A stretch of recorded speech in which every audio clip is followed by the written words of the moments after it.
So as Courtney mentioned, my name is George Whitaker. I'm Director of Information Security and Cloud Architecture at the PGA of America. If you're not familiar with the PGA of America, we are a 104-year-old not-for-profit. Our mission is to grow the game of golf and to serve our members across the United States. I'm also one of the co-founders, I should probably move my deck, there we go.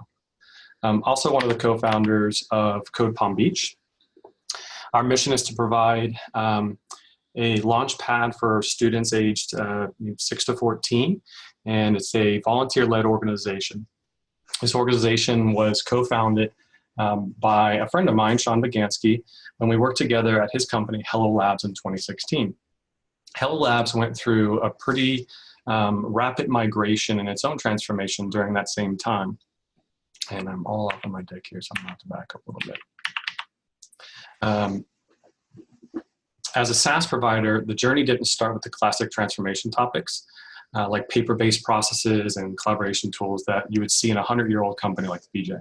In fact, its core product was a telecom back office and billing platform. So we really got to focus on more advanced topics to improve our business and our teams. We started with common things like test-driven development, DevOps, and then we rebuilt our entire platform from the ground up on top of AWS. But importantly, for today's topics, we went 100% remote as well. Back up a little bit. So today's goals, well, it's first to save the world. We're not going to talk about specific tools or technology. This isn't really a tech talk. We're going to talk more about transformation and more about change management and culture and human beings. We will also cover a couple blockers along the way that prevent us from having a remote workforce. And we will talk about motivators for you as digital transformationists, as technologists, or if you just really want to make your company go to a remote work from home model. We're also going to share some resources to help you to continue the journey and fight the kind of good fight at your company. 2020. 2020 is definitely not your typical year, which is kind of fortuitous in some ways, as difficult of a year as it's already been. For example, saving the world with a remote workforce would have been quickly dismissed a year ago. Nobody would have contemplated the idea that a large-scale quarantine would even happen and that there would actually be some positive side effects to it. And there would be a lot of great data generated from it.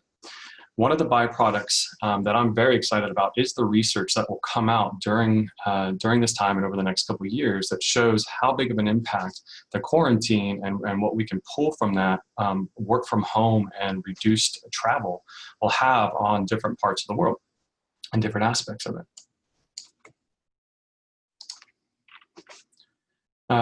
Now, I'm not a researcher nor an academic, and I only have 20 minutes. I actually thought I had an hour originally when I came up with this idea. So there won't be a deep dive into any stats or charts. Instead, I'm going to point to some anecdotal observations to justify the claim of saving the world with a remote workforce. But I mentioned data and research so that you will keep an eye out on the actual studies that come out over the next couple of years. If we're going to save the world, we need useful data and thoughtful discussions to make that happen.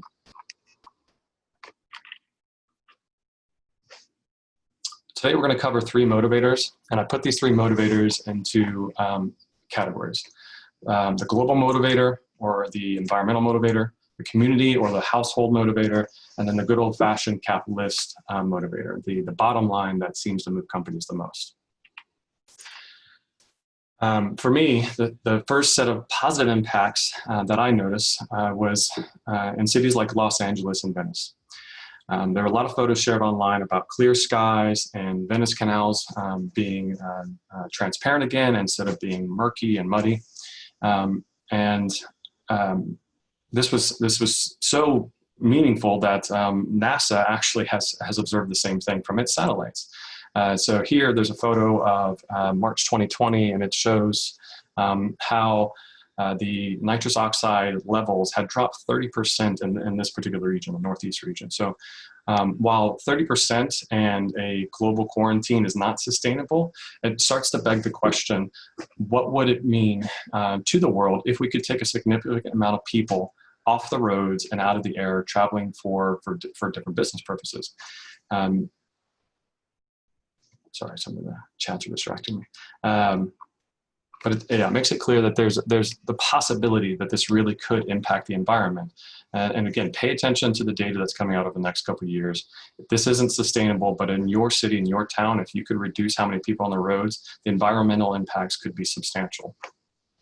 The next area of impact that caught my attention was actually in my neighborhood. So right outside this window, I get to see everybody coming and going constantly. And within the first 3 days, it was kind of amazing to see something new, which was a ton of new faces. Turns out there's a lot of people in my neighborhood I don't know that live here, and I suspect it's because they're probably working quite a bit. It was also really meaningful to me to see how many people were on bikes. And these weren't bikes that looked like they'd been in their garage for the last 10, 15 years. These look like brand new bikes. And in fact, there were some bike shortages that were reported by the New York Times and a number of other news outlets that kind of showed that people were getting cabin fever and they wanted to get out of their house. So if we look at some of the benefits of a work from home culture and people not commuting and getting something in the ballpark of 30 minutes one way back every day, you start to find that you have a lot more time with your family, right? You have a lot more time in your local community. And you probably have a lot more energy as well, because everybody knows that commutes are not fun and they take energy from you, and office spaces can typically do that as well. Sorry, I'm way off my notes here. People are going outside more, they're exercising more, and and for me, one of the observations here is if you're working from home, and this room that I'm in that I really love becomes my office, and it's more that sense of wanting to get out of here might actually drive me out of the house, might actually drive me more to spend time with my family and to have a real meaningful relationship with my kids, with my wife, and with my neighbors around me, who apparently I have a ton of new ones that I didn't know about. And we can all get into our communities more than spending time in our cars or at our offices. We can recover a lot of that time and make a big impact in our neighborhoods and our communities. And I think that's pretty important. The last one is the capitalist observation. This one, frankly, should be the easy one, right? This is typically the starting point for all the bottom liners out there. Commercial real estate is expensive, and if your company is not already doing this, it's already adding up the cost per head that it takes to run a full office. They really should. This is easy math for any company to do. Where it gets more difficult and you start getting the soft dollars is the productivity gains that will typically come from focus time. Recently in one of our chat tools, a conversation started up where a bunch of people, and caught me off guard completely to see how many people came out and said, I'm actually more productive now than I was when I was in the office. And that's a pretty common theme, right? There's some side effects to work from home, but there are some really strong positive outcomes that you get from that, which focus is a big factor to that. The other thing that's really important for the kind of the commercial or the capitalistic instincts here is if you've done anything in business continuity, right?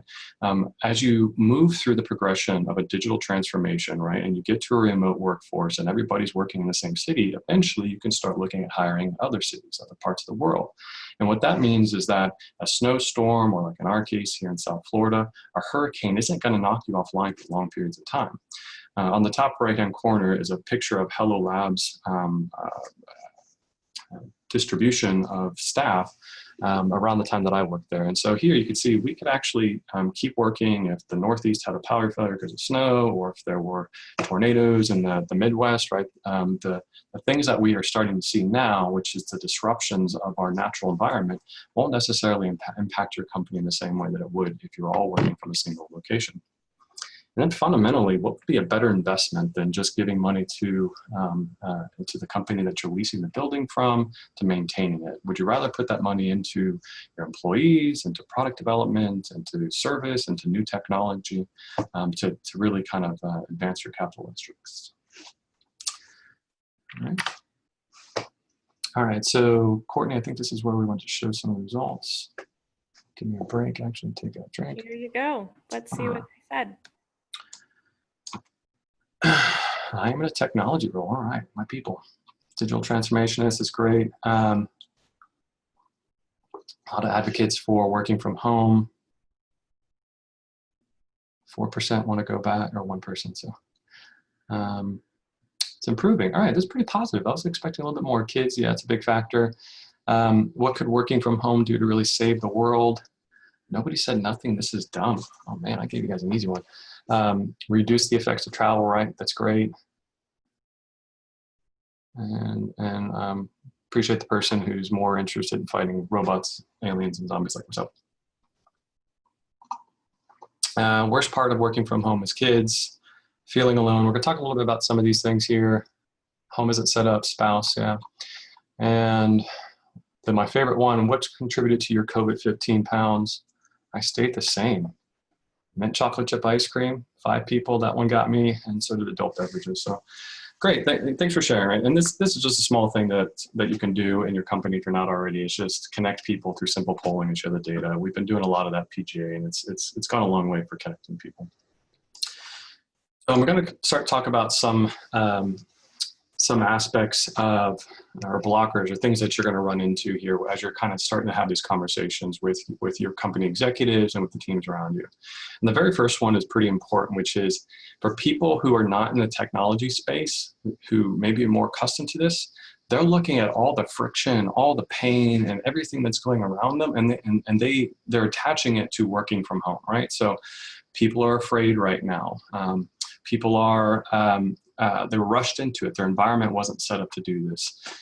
Their homes themselves may not necessarily be safe. The kids may be crazy. Their spouse is loud, all these things.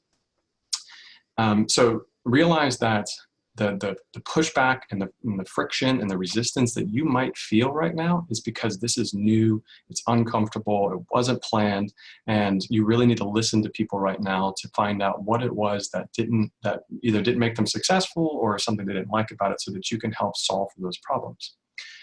Now, the last point on the slide here, I'm going to take a second to talk a little bit about it, is their home may not feel safe. There's a lot of people in the world who aren't feeling safe these days. We see it a lot in the news in various forms and fashion.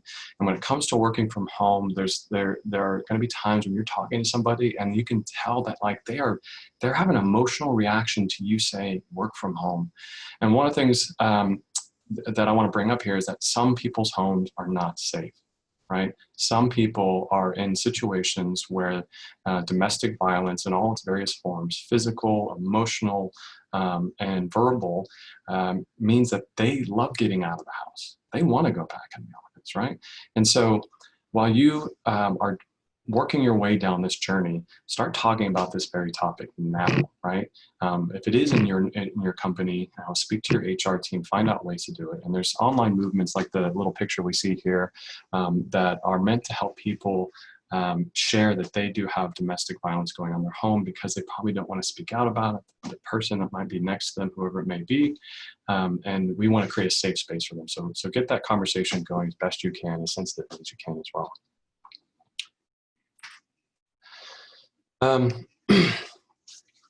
The other kind of, we actually have a little bit of this, I think, at the PGA ourselves, and I've seen this before where companies think it's an either or, right? That you have to go all in on this at the same time. So there's a company, if you haven't heard of Basecamp or 37 Signals or Ruby on Rails or any of these, you haven't been in this ecosystem, it kind of leads the charge. And I bring them up for 2 reasons. One, they wrote a book on this. If you haven't read the book, buy the book. It's phenomenal, it's funny, and it's rather easy to read. They talk a lot, they blog on this, they have podcasts, they have all types of things. And so these are one of the leading voices, and they've been doing it, I think, for something like 10 years or more, being a office not required company. And the other reason I bring them up is even though they go out and they talk about how distracting offices are and how they aren't great for morale and all the other things that they think are negative about offices, they maintain an office. Right? They have a beautiful office in Chicago. They do that because they see it as a luxury, something they can afford, and it is a place for the people to come together. And you're going to see this quite a bit in companies who do have either a fully remote or work from home culture or have something in between, that it isn't an either or. It isn't no offices versus some offices, because as we saw in the survey results, people do feel alone. There is something valuable about coming together and meeting. So there are companies like Balsamic here, who I got to talk to their owner one time in an interview, and they do a yearly retreat across the globe, and they bring all their people together in different places so that there's a unique experience, and they get that kind of real-time collaboration and interactions that we all enjoy. At the PGA, we would suggest that if you do anything like this, you should bring your teams together at golf courses, get them outside, getting some golf lessons, and have some fun.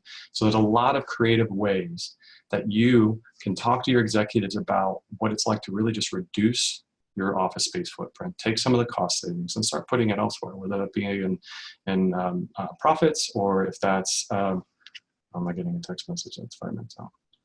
Okay.